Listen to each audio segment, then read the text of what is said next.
ನಾನು ಈ ಆಡಳಿತದಲ್ಲಿ ಇದ್ದಾಗ ಅವರು ಈ ಒಂದು ಬಡ್ತಿ ಹೊಂದಿ ಈ ಒಂದು ಶಾಲೆಗೆ ನಿಮ್ಮ ಸರ್ಕಾರಿ ಹಿರಿಯ ಪ್ರಾಥಮಿಕ ಶಾಲೆಗೆ ಅವರು ಮುಖ್ಯೋಪಾಧ್ಯಾಯರಾಗಿ ಬಂದಿದ್ದು ತುಂಬ ಖುಷಿ ಪಟ್ಟು ಈ ಒಂದು ಸಂದರ್ಭದಲ್ಲಿ ಅವರಿಗೆ ನಮ್ಮ ಶಾಲೆಗೆ ಬರಮಾಡಿಕೊಳ್ಳುವುದು ಇದು ಇನ್ನೂ ಒಂದು ಅತ್ಯುನ್ನವಾದಂಥ ಒಂದು ಅದ್ಭುತವಾದಂಥ ಗಳಿಗೆ ಅಂತ ಹೇಳ್ತಾ ಇದ್ದೀನಿ.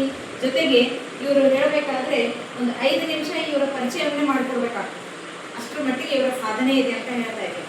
ಏನು ಅಂದರೆ ಇವರು ಬರೀ ವೃತ್ತಿಯಲ್ಲಿ ಒಬ್ಬ ಶಿಕ್ಷಕರಾಗಿದ್ದರು ಸಹಿತ ಈಗೇನಾಗಿದ್ದರು ಅಂದರೆ ಪ್ರವೃತ್ತಿಯಲ್ಲಿ ಇವರು ಒಬ್ಬ ಇತಿಹಾಸ ತಜ್ಞರಾಗಿದ್ದಾರೆ, ಸಂಶೋಧಕರಾಗಿದ್ದಾರೆ.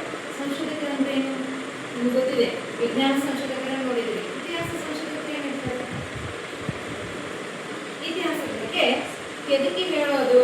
ಬರೀ ನಾವು ನೋಡಿ ಬರ್ತೀವಿ ಕೋಟೆಯನ್ನು, ಗೊತ್ತಿಲ್ಲ, ಆದರೆ ಈ ಕೋಟೆಗೆ ಎಷ್ಟು ವರ್ಷದ್ದು, ಯಾರು ಆಳಿದ್ರು, ಯಾವ ರೀತಿಯಲ್ಲಿ ವೈಭವವಾಗಿ ಅದು ಆಳಿದರು ಅನ್ನೋದ್ರ ಬಗ್ಗೆ ಬಹಳಷ್ಟು ಸಂಶೋಧನೆ ಮೂಲಕ ನಮ್ಮ ಸುತ್ತಮುತ್ತಲಿರುವಂತಹ ಸೇಡಂ ಆಗಿರ್ಬೋದು, ಮಲ್ಪೇಡ್ ಆಗಿರ್ಬೋದು, ಇನ್ನು ಜಿಲ್ಲೆಯಾದ್ಯಂತ ಇರುವಂತಹ ಕೆಲವೊಂದು ಐತಿಹಾಸಿಕ ಒಂದು ಸ್ಥಳಗಳಿಗೆ ಭೇಟಿ ನೀಡಿ ಸಂಶೋಧನೆ ಮಾಡಿ ಅನೇಕ ಪುಸ್ತಕಗಳನ್ನು ಬರೆದಿದ್ದಾರೆ. ಹೌದಾ? ಇದು ನಮ್ಮ ಒಂದು ಅದೃಷ್ಟ ಅಂತ ಹೇಳ್ಬೋದು. ನಮ್ಮ ನೆಲದ ಬಗ್ಗೆ ನಮಗೆ ಮಾಹಿತಿ ಇಲ್ಲ, ಹೌದಲ್ವಾ? ಅಂತ ಒಂದು ಮಾಹಿತಿಯನ್ನು ನೀಡಿದಂಥವರು ನಮ್ಮ ಗುಂಡೇರಾವ್ ಮುರ್ದಿ ಸರ್ ಅವರಾಗಿದ್ದಾರೆ. ಇದು ನಮ್ಮ ಹೆಮ್ಮೆಯ ವಿಷಯ, ಹೌದು ತಾನೆ? ಈಗ ಯಾವ ರೀತಿಯಲ್ಲಿದೆ ಅಂದರೆ ಮಕ್ಕಳಿಗೆ ಬರೀ ಬುಕ್ಕಿನಷ್ಟೇ ನಾಲೆಜ್ ಇದೆ, ಆ ಬುಕ್ಗಳನ್ನು ಓದೋದ್ರೂ ಈಗ ಮರೆತು ಬಿಟ್ಟಿದ್ದಾರೆ ಮಕ್ಕಳು. ಅಂತಹ ಒಂದು ಪರಿಸ್ಥಿತಿ ಈಗಿನ ಮಕ್ಕಳದಾಗಿದೆ. ಆದರೆ ಈ ಒಂದು ಅಭ್ಯಾಸವನ್ನು ಬೆಳೆಸ್ಕೊಳ್ಳಿ ಅಂತ ಹೇಳಿ ಅನೇಕ ಪುಸ್ತಕಗಳನ್ನು ಬರೆದಿದ್ದಾರೆ. ಜೊತೆಗೆ ಅವರು ಪ್ರವೃತ್ತಿಯ ಜೊತೆಗೆ ಇನ್ನೂ ಕೆಲವೊಂದು ಸಾಧನೆಗಳನ್ನು ಬಹಳಷ್ಟು ಮಾಡಿದ್ದಾರೆ.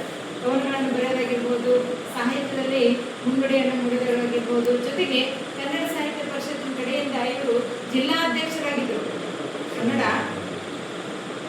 ಎಲ್ಲಿ? ಕಲಬುರಗಿಯಲ್ಲಿ.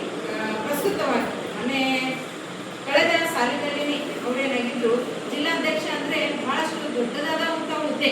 ಆ ಹುದ್ದೆ ಅಷ್ಟು ಸಾಮಾನ್ಯವಾಗಿ ಎಲ್ರಿಗೂ ಸಿಗುವಂಥದ್ದಲ್ಲ.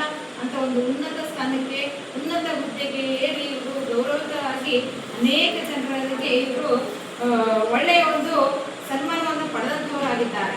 ಇಂಥ ಒಂದು ಹೆಮ್ಮೆಯ ವಿಷಯ ಆಗಿದೆ. ಜೊತೆಗೆ ಈ ಒಂದು ಸಾಲಿನಲ್ಲಿ ಬಡ್ತಿ ಒಂದು ನಮ್ಮ ಶಾಲೆಗೆ ಬಂದಿದ್ದಾರೆ. ಈ ಒಂದು ಹಾಬಳ್ಟಿಯಲ್ಲೇ ಪ್ರಥಮವಾಗಿ ಅವರು ಇಲ್ಲಿ ಜಾಯಿನ್ ಆಗಿದಂಥವು. ಅಂದರೆ ವೃತ್ತಿಯನ್ನು ಪ್ರಾರಂಭ ಮಾಡಿದ್ದೇ ಹಾಬಳ್ಟಿ.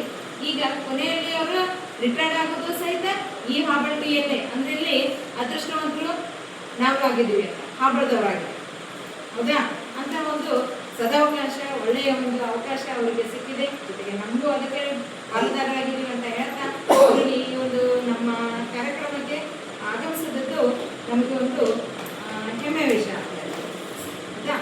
ಜೊತೆಗೆ ಅದೇ ರೀತಿಯಲ್ಲಿ ನಮ್ಮ ದೇವಗಿರಿ ಸರ್ ಅವರು ನಿಮಗೆಲ್ಲರೂ ಗೊತ್ತಿದ್ದಾರೆ, ನಿಮ್ಮ ಮುಖ್ಯ ಗುರುಗಳಾಗಿದ್ದಾರೆ. ಈಗ ಪ್ರಸ್ತುತ ಆರಾಮಾಗಿದ್ದಾರೆ ಅವರು. ಯಾವ ರೀತಿಯಲ್ಲಿ ಈಗ ಅವರು ತಮ್ಮದೇ ಆದಂಥ ಒಂದು ದೊಡ್ಡ ಒಂದು ಜವಾಬ್ದಾರಿಯನ್ನು ಬೇರೆಯವರ ಹೆಗಲ ಮೇಲೆ ಏರಿಸಿ ಈಗ ನಿಶ್ಚಿಂತೆಯಾಗಿದ್ದಾರೆ. ಖುಷಿಯಾಗಿ ಬಹಳಷ್ಟು ಕಷ್ಟಪಟ್ಟಿದ್ದಾರೆ ಹಾಬಳಿ ಶಾಲೆಯಲ್ಲಿ.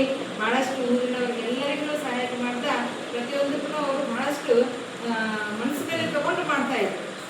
ಅದು ಖುಷಿಯಲ್ಲಿ. ಆ ರೀತಿಯಲ್ಲಿ ಮನಸ್ಸಿಗೆ ಅಂದರೆ ಕರ್ತವ್ಯ ಬೇರೆ ಮತ್ತೆ ಮನಸ್ಸಿನಿಂದ ಮಾಡೋದು ಬೇರೆ. ಆ ರೀತಿಯಲ್ಲಿ ಕಾಳಜಿಯಿಂದ ಮಾಡುವಂತಹ ಪ್ರವೃತ್ತಿಯಾಗಿದ್ದರು. ಇಂದು ಅವರಿಗೂ ನಾನು ಸ್ವಾಗತವನ್ನು ಕೊಡ್ತೇನೆ ಈ ಒಂದು ಕಾರ್ಯಕ್ರಮಕ್ಕೆ. ಅದೇ ರೀತಿ ನಮ್ಮ STM ಸಿಬ್ಬಂದಿಯವರಾಗಿರ್ಬೋದು, ನಮ್ಮ ಸಿಬ್ಬಂದಿಯವರಾಗಿರ್ಬೋದು, ಎಲ್ರಿಗೂ ನಮಸ್ಕರಿಸುತ್ತಾ ಈ ಒಂದು ಪರಿಸರ ದಿನಾಚರಣೆ ಅನ್ನೋದು ಬಹಳಷ್ಟು ಪ್ರಮುಖವಾಗಿದೆ. ಈಗ 5ನೇ ತಾರೀಕು ಅನ್ನೋದು ಈಗ ಮುಂಗಾರು ಮಳೆ ಪ್ರಾರಂಭದ ಸಮಯದಲ್ಲಿ ನಾವು ಈ ದಿನವನ್ನು ಆಚರಣೆ ಮಾಡ್ತಾ ಇದ್ದೀವಿ ಅಂತ.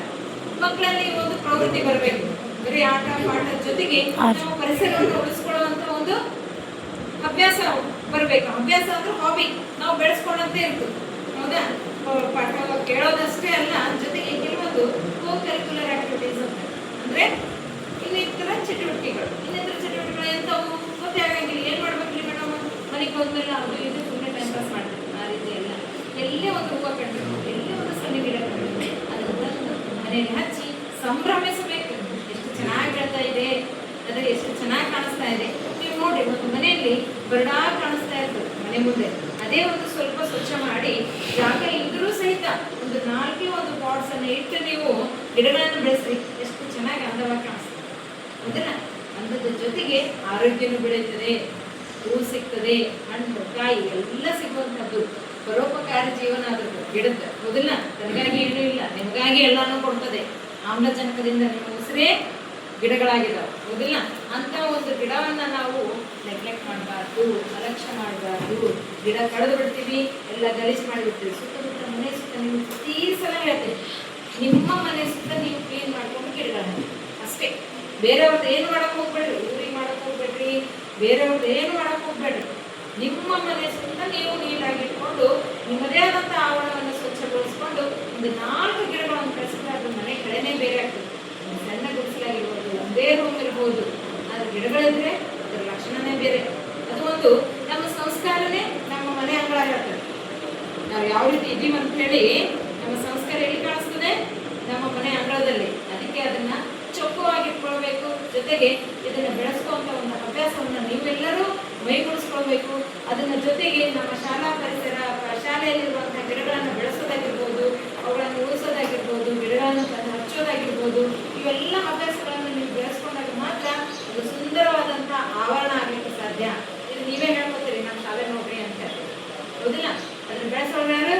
ನೀವುಗಳು. ಅದನ್ನ ಆ ರೀತಿಯಾದಂತಹ ನಿಮ್ಮ ಅಭ್ಯಾಸವನ್ನ ಬೆಳೆಸ್ಕೋಬೇಕು ಅಂತ ಹೇಳ್ತಾ ಅದೇ ರೀತಿಯಲ್ಲಿ ಈ ಒಂದು ಕಾರ್ಯಕ್ರಮಕ್ಕೆ ಆಗಮಿಸಿದಂತ ಸರ್ವ ಗಣ್ಯಮಾನ್ಯರಿಗೂ ಹಾಗೂ ನಮ್ಮ ಸಿಬ್ಬಂದಿಯವರಿಗೂ, ನಮ್ಮ STMC ಅಧ್ಯಕ್ಷರಿಗೂ